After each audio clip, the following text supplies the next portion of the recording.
मैं अजय सर आप सभी विद्यार्थियों के समक्ष फिर से MVVI क्वेश्चन लेकर के उपस्थित हूँ।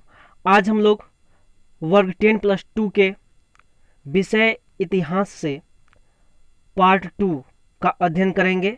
आज हम लोग विषय इतिहास के खंड और पुरातत्व एवं प्राचीन भारत का पाठ 1 प्रारंभिक नगरों की कहानी हड़प्पा सभ्यता का पुरातत्व का अध्ययन करेंगे। इसके पहले हमने पार्ट 1 का पार्ट 1 हमने बनाया है। आप जो भी बच्चे मेरे चैनल पर पहली बार इस वीडियो को देख रहे हैं और उन्होंने पार्ट 1 नहीं देखा है, या जो बच्चे पार्ट 1 नहीं देखे हैं, तो वह सभी बच्चे जो हैं मेरे चैनल के प्लेलिस्ट में जा करके 10+2 के इंटर क्लास का जो है हिस्ट्री का पार्ट 1 का पार्ट 1 देख सकते हैं। ठीक है, तो हम लोग जो भी अभी इंटर की पढ़ाई कर रहे हैं वह सेकेंड ईयर के विद्यार्थियों के लिए कर रहे हैं, जो बहुत ही इम्पोर्टेंट है, बहुत ही इम्पोर्टेंट क्वेश्चन है। तो आज मैं 25 इम्पोर्टेंट MVVI क्वेश्चन का सीरीज लेकर के आया हूँ। ठीक है, तो जो भी बच्चे इस वीडियो को देख रहे हैं तो ध्यानपूर्वक देखें और वे अपनी परीक्षा की तैयारी बढ़िया से बढ़िया कर पाएँ। ठीक है, तो मैं उन सभी बच्चों को इस चैनल का माध्यम से अपने ज्ञान को जो है उनके समक्ष प्रस्तुत कर रहा हूँ। ठीक है, तो बढ़ते हैं। तो आज का सबसे महत्वपूर्ण प्रश्न आपके स्क्रीन पर ये रहा। तो बहुत इंपॉर्टेंट प्रश्न है। आज हम लोग मल्टीपल चॉइस क्वेश्चन का अध्ययन करेंगे, जिसमें सबसे पहला क्वेश्चन जो है आपका स्क्रीन पर ये सामने स्पष्ट रूप से दिखाई दे रहा है। ठीक है, तो आज का सबसे महत्वपूर्ण प्रश्न है लोथल कहाँ स्थित है।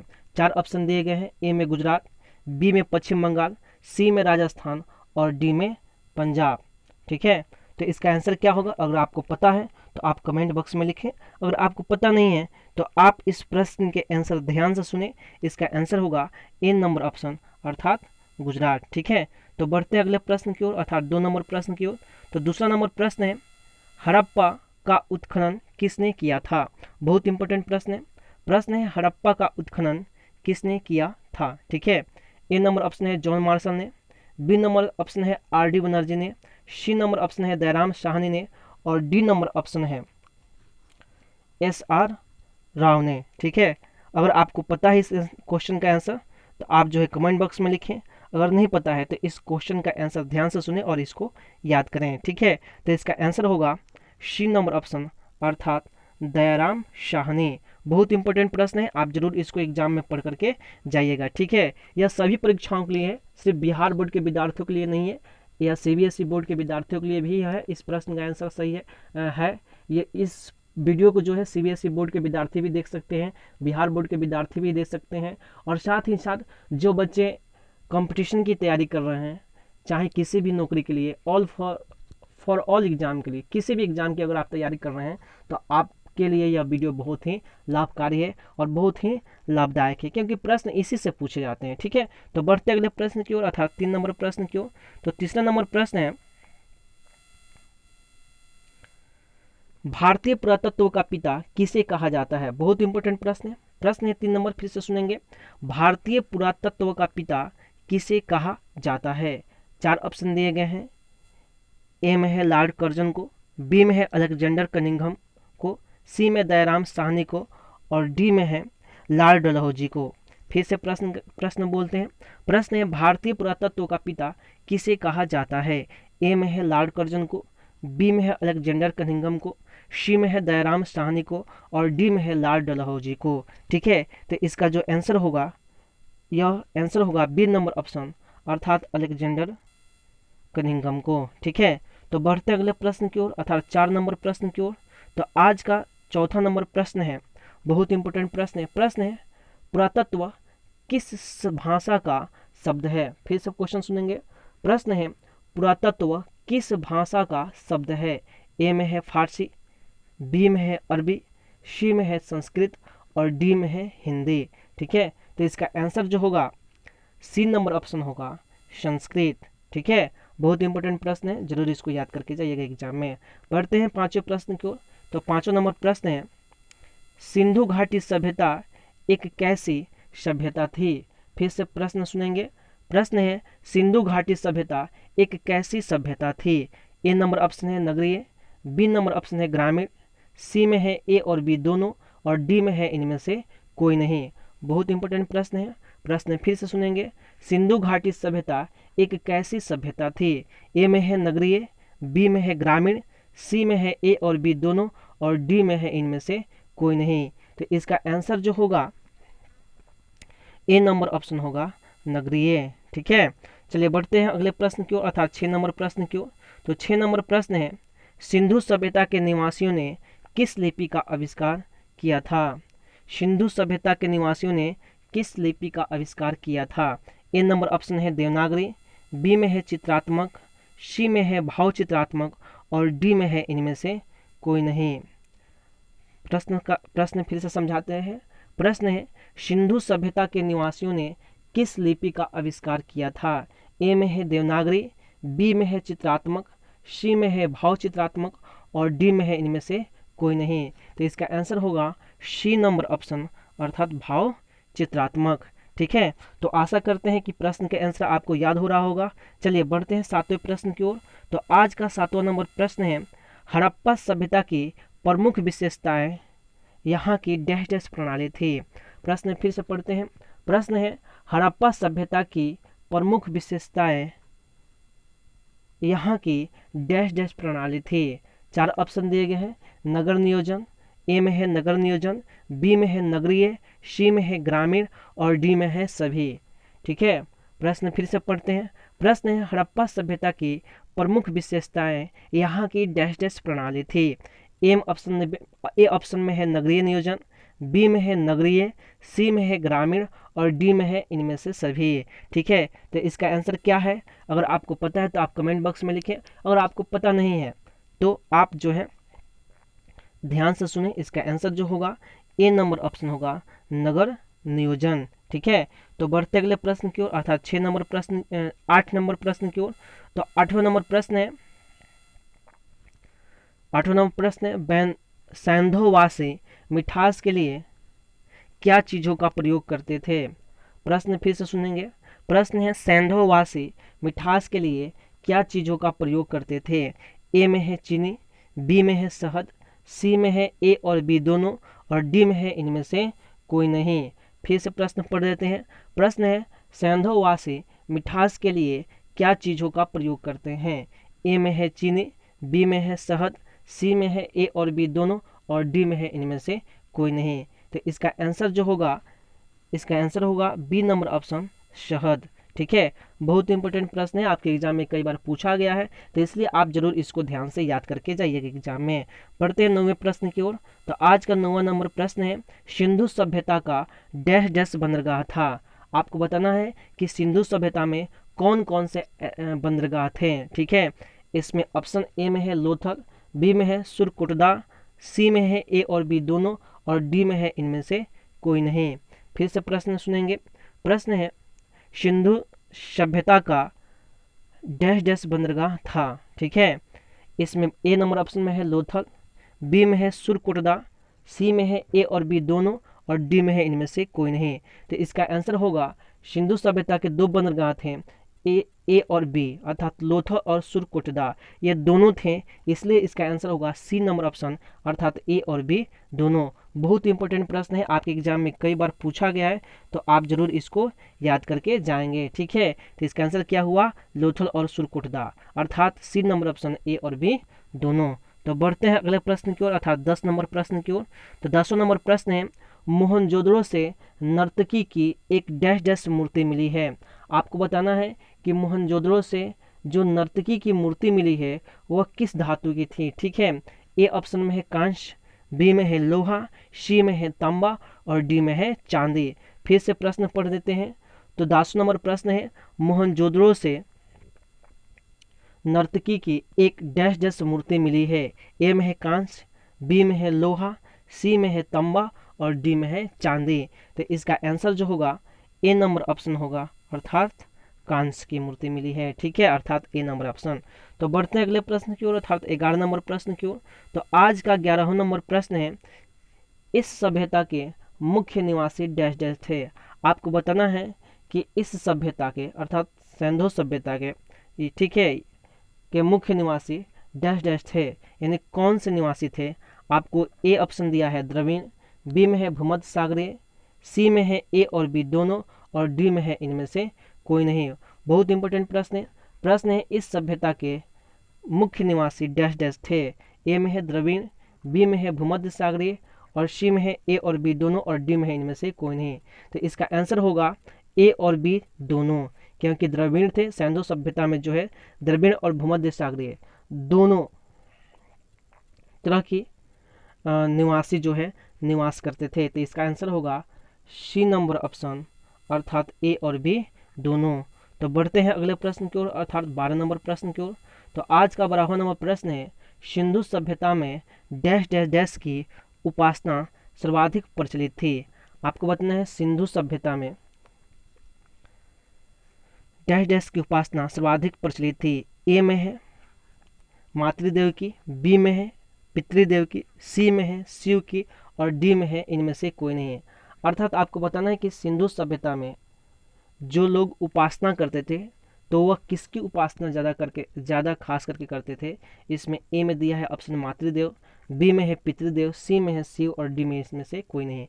तो याद रखिएगा सिंधु सभ्यता में लोग मातृदेव की उपासना ज़्यादा करते थे, इसलिए इसका आंसर होगा ए नंबर ऑप्शन, अर्थात मातृदेव। तो बढ़ते अगले प्रश्न की ओर, अर्थात 13 नंबर प्रश्न की ओर। तो 13 नंबर प्रश्न आपके स्क्रीन पे ये रहा। तो 13 नंबर प्रश्न है सिंधु सभ्यता में तौल की इकाई डैश डैश डैश के अनुपात में थी। आपको बताना है कि सिंधु सभ्यता में तौल की इकाई किस अनुपात में थी। ए में है 15, बी में है 14, सी में है 13 और डी में है 16। अगर आपको पता है इसका आंसर तो आप कमेंट बॉक्स में लिखिए। अगर आपको पता नहीं है तो मेरी आवाज़ को ध्यान से सुने, मेरी ध्वनि को ध्यान से सुने और इस वीडियो को बढ़िया से देखें, ठीक है। स्किप न करें, पूरा वीडियो देखिएगा तभी बातें समझ में आएंगे, तभी जो है आपको जो है एग्जाम में अच्छा नंबर दिला पाएगा, ठीक है। तो चलिए इसका जवाब बताते हैं। तो इसका आंसर जो होगा डी नंबर ऑप्शन होगा, अर्थात 16। कहने का मतलब है सिंधु सभ्यता में तौल की इकाई जो है 16 के अनुपात में की जाती थी, ठीक है। तो आशा करते हैं कि आपको प्रश्न का आंसर याद हो रहा होगा, आपको मेरी बताई गई बातें जो है समझ में आ रही होगी। तो बढ़ते अगले प्रश्न की ओर, अर्थात 14 नंबर प्रश्न की ओर। तो आज का 14वां नंबर प्रश्न आपके स्क्रीन पर ये सामने रहा। तो 14 नंबर प्रश्न है भारत में पुरातत्व विभाग की स्थापना डैश डैश में हुई। आपको बताना है कि भारत में पुरातत्व विभाग की स्थापना कब हुई थी। ए ऑप्शन में है 1861 में, बी में है 1961 में, सी में है 1661 में और डी में है 2006 में। प्रश्न फिर से पढ़ देते हैं। प्रश्न है भारत में पुरातत्व विभाग की स्थापना डैश डैश में हुई थी। आपको बताना है कि भारत में पुरातत्व विभाग की स्थापना कब हुई थी। ए ऑप्शन है 1861, बी ऑप्शन है 1961, सी है 1661 और डी है 2006। तो इसका आंसर होगा, अगर आपको पता है तो आप बताइए, अगर नहीं पता है तो ध्यान से सुनिए, अर्थात 14 का आंसर होगा ए नंबर ऑप्शन, अर्थात 1861, ठीक है। तो आशा करते हैं कि प्रश्न का आंसर आपको याद हो रहा होगा। चलिए बढ़ते हैं अगले प्रश्न की ओर, अर्थात 15 नंबर प्रश्न की ओर। तो आज का 15वां नंबर प्रश्न आपके स्क्रीन पर ये रहा। प्रश्न है हड़प्पा किस नदी के किनारे है। बहुत इंपॉर्टेंट प्रश्न है। 15 नंबर प्रश्न है हड़प्पा किस नदी के किनारे है, ठीक है। ए ऑप्शन है सरस्वती, बी ऑप्शन है सतलज, सी ऑप्शन है रावी और डी ऑप्शन है सिंध। बहुत अच्छा प्रश्न है, आपके एग्जाम में कई बार पूछा गया प्रश्न है। तो आशा करते हैं कि आपको ये बातें समझ में आ रही होगी और आपको ये प्रश्न का आंसर भी याद हो रहा होगा। प्रश्न है हड़प्पा किस नदी के किनारे है। ए ऑप्शन है सरस्वती, बी है सतलज, सी है रावी और डी है सिंध। तो इसका आंसर होगा सी नंबर ऑप्शन, अर्थात रावी, ठीक है। बहुत इंपॉर्टेंट प्रश्न है। अगर कोई पूछे आपसे कि हड़प्पा किस नदी के किनारे है तो आपको बताना है रावी नदी के किनारे है, ठीक है। तो आशा करते हैं कि आपको इस प्रश्न का आंसर याद हो गया होगा। चलिए बढ़ते हैं 16 नंबर प्रश्न की ओर। तो आज का 16वां नंबर प्रश्न आपके स्क्रीन पर ये रहा। तो 16वां नंबर प्रश्न है मोहनजोदड़ो किस नदी के किनारे है। बहुत इंपॉर्टेंट प्रश्न है। आपको बताना है मोहनजोदड़ो किस नदी के किनारे स्थित है। ए ऑप्शन है सिंध, बी ऑप्शन है रावी, सी है चिनाब और डी है सतलज, ठीक है। बहुत इंपॉर्टेंट प्रश्न है। प्रश्न फिर से पढ़ देते हैं। प्रश्न है मोहनजोदड़ो किस नदी के किनारे स्थित है। ए में है सिंध, बी में है रावी, सी में है चिनाब और डी में है सतलज, ठीक है। अगर आपको आंसर मालूम है तो आप कमेंट बॉक्स में लिखें, अगर नहीं मालूम है तो मेरी बातों को ध्यान से सुने और आप इसको जरूर याद कर लें। ठीक है, तो इसका आंसर जो होगा ए नंबर ऑप्शन होगा, अर्थात सिंध। ठीक है, तो आपको याद होना चाहिए कि मोहनजोदड़ो किस नदी किनारे हैं, तो सिंध नदी के अर्थात सिंधु नदी के किनारे हैं। ठीक है, तो ये बातें आपको याद होनी चाहिए। ठीक है, तो बढ़ते अगले प्रश्न की ओर। तो आज का अगला नंबर प्रश्न आपके स्क्रीन पे ये रहा, अर्थात 17 नंबर प्रश्न आपके सामने रहा। तो 17 नंबर प्रश्न क्या है, तो आज का 17 नंबर प्रश्न जो है कि कालीबंगा किस नदी के किनारे स्थित है। बहुत इंपॉर्टेंट प्रश्न है। प्रश्न है कालीबंगा किस नदी के किनारे स्थित है। ठीक है, ए नंबर ऑप्शन है सरस्वती, बी नंबर ऑप्शन है सतलज, सी नंबर ऑप्शन है चिनाब और डी नंबर ऑप्शन है रावी। ठीक है, प्रश्न फिर से पढ़ देते हैं। प्रश्न है कालीबंगा किस नदी के किनारे स्थित है। ए में है सरस्वती, बी में है सतलज, सी में है चिनाब और डी में है रावी। ठीक है, तो इसका आंसर जो होगा, अगर आपको पता है तो आप कमेंट बॉक्स में लिखिए, अगर नहीं पता है तो ध्यान से सुनिए। प्रश्न था कालीबंगा किस नदी के किनारे है। ए में सरस्वती, बी में सतलज, सी में चिनाब और डी में रावी। तो इसका आंसर जो होगा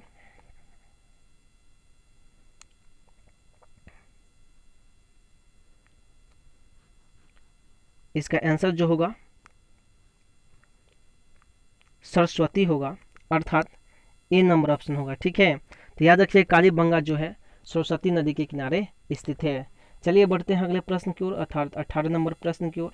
तो 18 नंबर प्रश्न है कि रोपण किस नदी के किनारे स्थित है। आपको बताना है कि रोपण किस नदी के किनारे है। ठीक है, बहुत इंपॉर्टेंट प्रश्न है। 4 ऑप्शन दिए गए, ए में रावी है, बी में सतलज है, सी में सरस्वती है और डी में सिंध है। ठीक है, तो आपको बताना है कि रोपण किस नदी के किनारे स्थित है। ए में है रावी, बी में है सतलज, सी में सरस्वती और डी में है सिंध। ठीक है, तो इसका जो आंसर होगा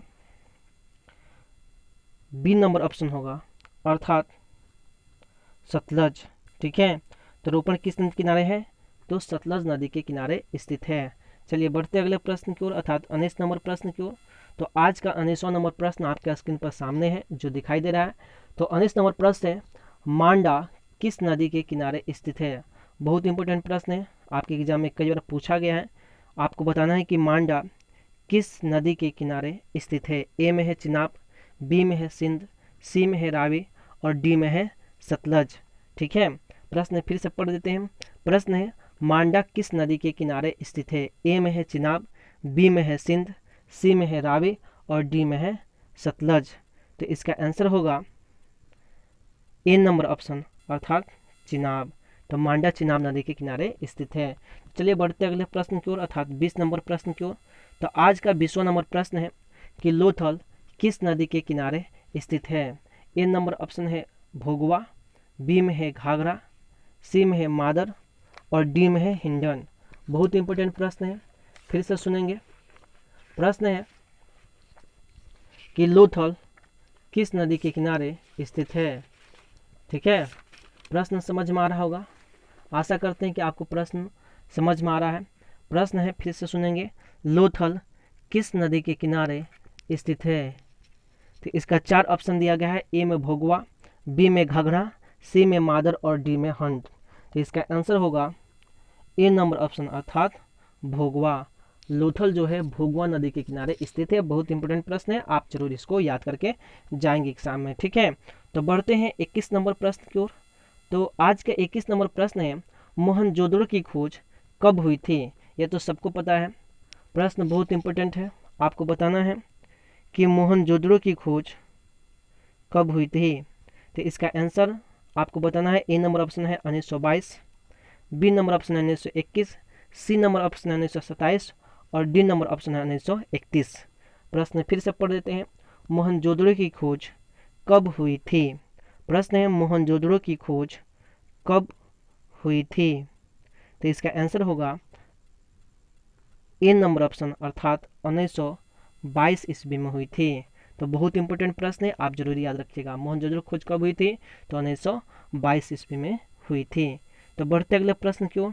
तो अगला प्रश्न है हड़प्पा की खोज कब हुई थी, अर्थात 22 नंबर प्रश्न है कि हड़प्पा की खोज कब हुई थी। ए में है 1922, बी में है 1921, सी में है 1927 और डी में है 1931। प्रश्न फिर से सुनेंगे। प्रश्न है हड़प्पा की खोज कब हुई थी। ए में 1922, बी में 1921, सी में 1927 और डी में है 1931।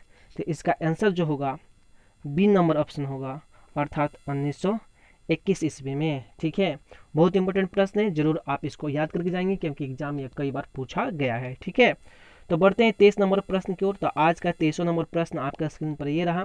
23 नंबर प्रश्न है सुत्का गैंडोरा होता है, सुत्का गैंडोरा की खोज कब हुई थी। ए में है 1927 में, बी में है 1931 में, सी में है 1962 में और डी में है 1958 में। प्रश्न फिर से पढ़ देते हैं। सुत्का गैंडोरा की खोज कब हुई थी। आपको बताना है सुत्का गैंडोरा की खोज कब हुई थी। ठीक है, तो याद रखिएगा सुत्का गैंडोरा की खोज कब हुई थी। ए में 1927, बी में 1931, सी में 1962 और डी में 1958। तो इसका आंसर जो होगा ए नंबर ऑप्शन होगा 1927। ठीक है, बहुत इंपॉर्टेंट प्रश्न है, आपको बताना है सुत्का गैंडोरा की खोज कब हुई थी। तो इसका आंसर होगा ए नंबर ऑप्शन अर्थात 1927। ठीक है, तो बढ़ते अगले प्रश्न की ओर अर्थात 24वें नंबर प्रश्न की ओर। तो आज का 24वां नंबर प्रश्न जो है प्रश्न है चुनहुदड़ो की खोज कब हुई थी। आपको बताना है चुनहुदड़ो की खोज कब हुई थी। 4 ऑप्शन दिए गए हैं। ए में है 1931, बी में है 1927, सी में है 1974 और डी में है 1930। तो इसका आंसर जो होगा ए नंबर ऑप्शन होगा, अर्थात 1931। तो आशा करते हैं कि आपको प्रश्न का आंसर याद हो रहा होगा। चलिए बढ़ते हैं आज का 25 प्रश्नों का सीरीज का सबसे अंतिम प्रश्न आपके स्क्रीन पर ये रहा। तो आज का सबसे अंतिम प्रश्न जो है 25 प्रश्नों के सीरीज में सबसे अंतिम प्रश्न जो है 25 नंबर प्रश्न है मोहनजोदड़ो का शाब्दिक अर्थ क्या होता है। आपके एग्जाम में कई बार पूछा गया प्रश्न है, तो आप जरूर इसको ध्यान से समझिएगा और इसको याद कीजिएगा। ठीक है, प्रश्न है मोहनजोदड़ो का शाब्दिक अर्थ क्या होता है। ए में है मृतकों का टीला, बी में है 2 नदियों के बीच की भूमि, सी में है 5 नदियों की भूमि और डी में है दोआब। तो याद रखिएगा इसका आंसर जो होगा ए नंबर ऑप्शन होगा मृतकों का टीला। ठीक है, तो आशा करते हैं कि आपको 25 प्रश्नों का जो यह सीरीज है वो आपको समझ में आ रहा होगा। इसी के साथ सभी बच्चों को बेस्ट ऑफ लक। जय हिंद, जय भारत।